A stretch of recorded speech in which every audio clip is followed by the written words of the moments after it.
Hi everyone, welcome back to Coffee, Books, and Rain. I'm Rachel with my robot t-shirt of the day. Cup of coffee, which I just made a misto, which was brewed coffee with a little steamed milk. And actually, I think we are about to get some rain. I just got a lightning warning in my area on my phone, so I think that means, crossing fingers, that we'll get some rain soon. So there we go. But today we are talking about the book Plays Well with Others by Lauren Myracle. And this book is expected June 10th of 2025, and it is approximately, let's just look real quick, it's approximately 288 pages in hardcover. Now, I had the audio narration on NetGalley, which I thought was really well done. The narrator did a fantastic job, so it did make this book a little, I guess you'd say, more suspenseful, a little more gripping.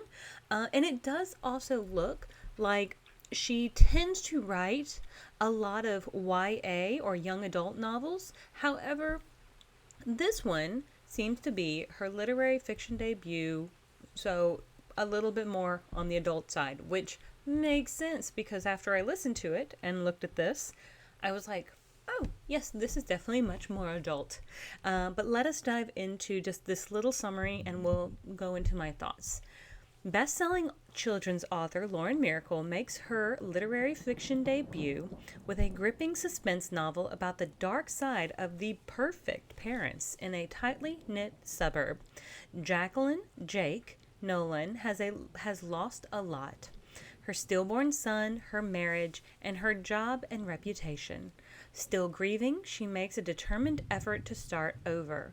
She settles into a new house and, buoyed by a growing friendship with an upbeat woman named Mabel, begins to believe a brighter future is ahead. But this charming little neighborhood across the street from an elementary school conceals an undercurrent of darkness and rage. So, I got this book just a few days ago, knew I needed to go ahead and finish it pretty quickly because it was coming out pretty quickly, and so I wanted to get this taken care of like as quickly as I could. So I spent about 2 days just consuming the audio version. I was intrigued, but also I guess I wanted something a little bit more. I still give it 4 stars, so we're gonna still give it we're gonna still maintain that rating from myself, but I do think it's a little bit closer to a 3.75 star rating if I were to give it partial stars. And that's just because I kind of felt like, I don't know, there was so much going on in the beginning of this book, and I kind of had to figure out some things on my own that I don't know if it really just made a ton of sense for me. But we start off the book at the very beginning with, especially in an audio narration, a woman named Jake and a guy named Adam. So we have Jake and Adam. Totally fine. I just thought it was a homosexual couple. However, Jake is Jacqueline, and there you go. So I was like, oh, okay. And then I was like, oh, wait. Oh, okay. Misinterpreted. And then along comes Shelby, who apparently was like a business acquaintance of Adam's, because Adam worked at the hospital, and I guess she was maybe some sort of pharmaceutical rep at a time. But anyway, her and Jackie, or I keep wanting to call her Jackie because to me, I guess that's just the Jacqueline is usually a Jackie or a Lynn or something. But Jake and Shelby become best friends. Well, right at the very beginning of the book, and this is not a spoiler, this is literally probably prologue material. Shelby and Adam sleep together, so Adam cheats on Jake with Shelby, and so that was also very confusing in my audio narration. And now there's this big kerfuffle over something that Jake has written, supposedly an email to Shelby, just blowing up at her for blowing up her marriage. And then Shelby leaks a lot of, I guess, curated pieces of that email to make Jake a social pariah. So now everyone hates Jake because of what she has said in her email to Shelby. So we definitely find out that I mean, I guess Adam and Shelby can just have each other at this particular point because they're both garbage people. They can have each other's garbageness.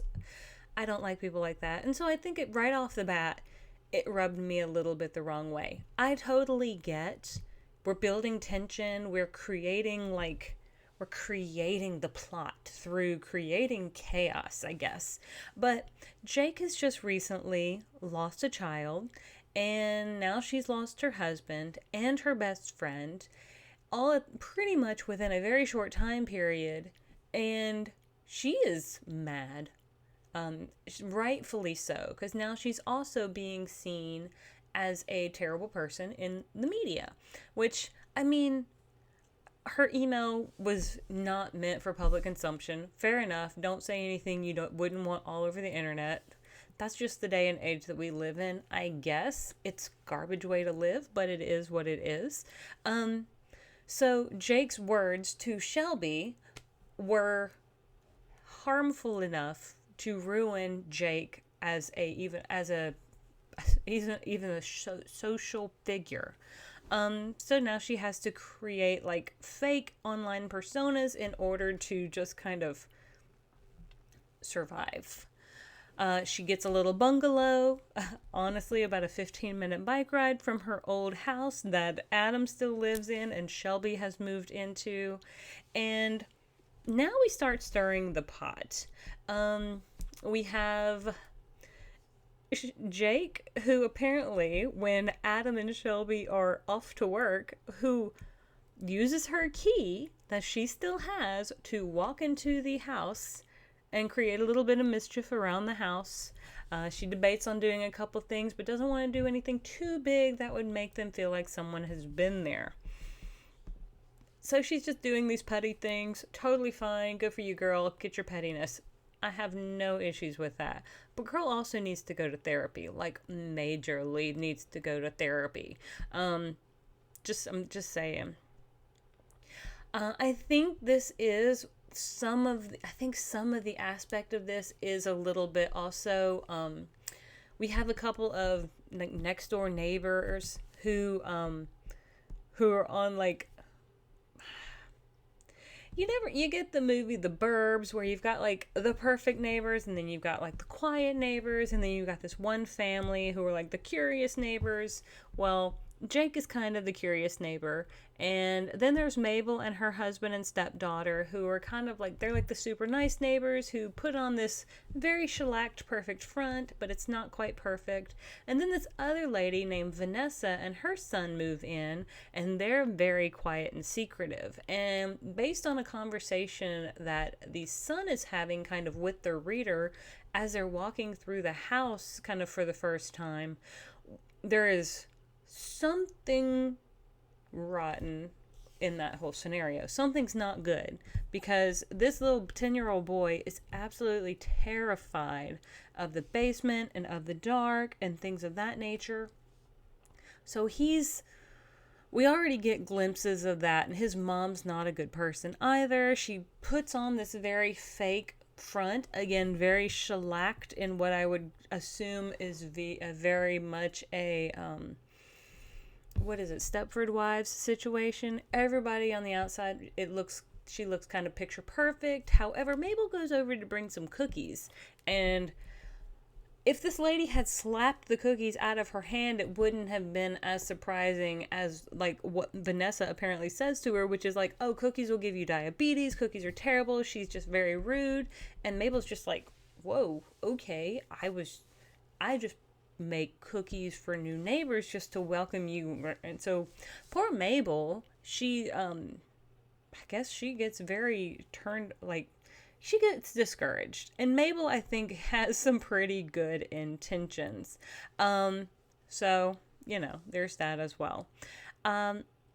Anyway, so some of the things that just didn't work for me is it felt like a lot of YA scenarios put into the adult world.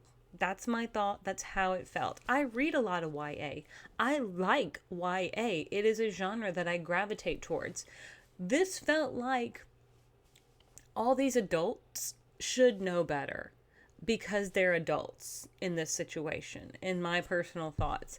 I think that was some of the thing that kind of drove me a little nutty more than anything, is I I can see where this author's going. And I think she's probably on a pretty decent path. But if this is her first foray into writing adult-ish fiction literature, we just need to continue working on it just a little bit. And hey, I mean, I'm not going to say that if I wrote anything right now, it would probably be a little bit closer to YA.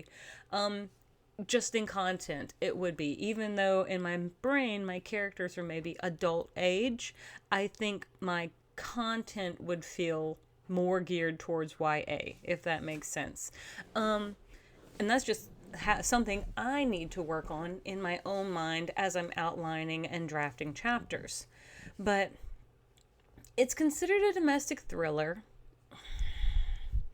I'm on the fence about how thrilling I really found it.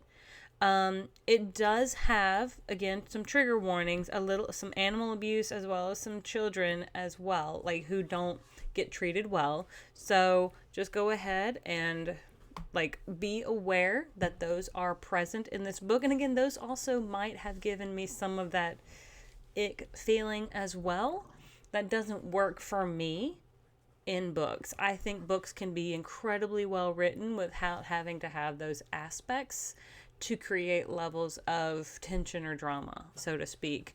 There are some things for me that I take off the table, and those are two of them. We do get some background unfolding, and we do get kind of some clarity on the full situation. I have inklings, or had inklings in the beginning about something. I'm not going to say if I was right or anything, but I have some inklings.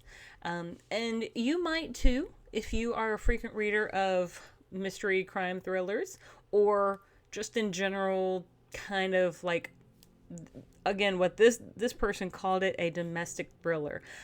Again, I don't find it very thrilling, but it is kind of got a level of mystery and drama going on that I had a lot of intense feelings, not always good with relation to this, because some of it I just wish that the author hadn't gone there. But still, I did finish it. I did not DNF it. I completed it, and I really wanted to give my thoughts on it because I guess I was intrigued, and I did have intense feeling about it. Do I think it's going to give me a book hangover? Yeah, a little bit. Not really sure if it's going to be in the best way. Now, I mean, that's just up to me, but it's not up to me. That's just my thoughts. But the story was fairly robust in its content. We do actually get a full picture of the things that are going on. So maybe that helps you a little bit more. But it is, I guess, mystery drama and fiction. But it definitely has some adult level content. I'm not sure it's not going to be spicy in any way. But when I see it's listed under thriller, I didn't find it to be that thrilling, I guess. And not in a negative way, just suspense, sure. Mystery, sure. Fiction, sure. Adult and dramatic, sure. But I don't think I was just, having those spine-tingling, thrilling chills the way I would imagine I would in a true thriller. Thriller to me, just meaning ghost, paranormal, spooky things happening, not knowing if you can trust your own mind, psychological trauma, those sorts of things can really cause a book to have a thrilling effect for me. Doing a lot of running and racing and action packed and those sorts of things can also lend, in my personal opinion, to a more thrilling book as well. When you've got a level of action going on that's creating this tension of movement and you're not sure where to go sort of thing, that's kind of thrilling. But maybe not so much this. Is it pretty decent? Yeah, it's a pretty decent book. Will I recommend it to anyone? Maybe. I think if the right person comes along and is looking for something that's a little more dramatic, probably so. I do think that it met that expectation. But I'm gonna go ahead and leave it here. Um, yeah, I think I'm just gonna leave it here. I'm gonna let you guys decide if it's something that's up your alley or not. But thank you so much for joining me on this journey. I do hope I see you guys on the next page. Have a great one. Bye.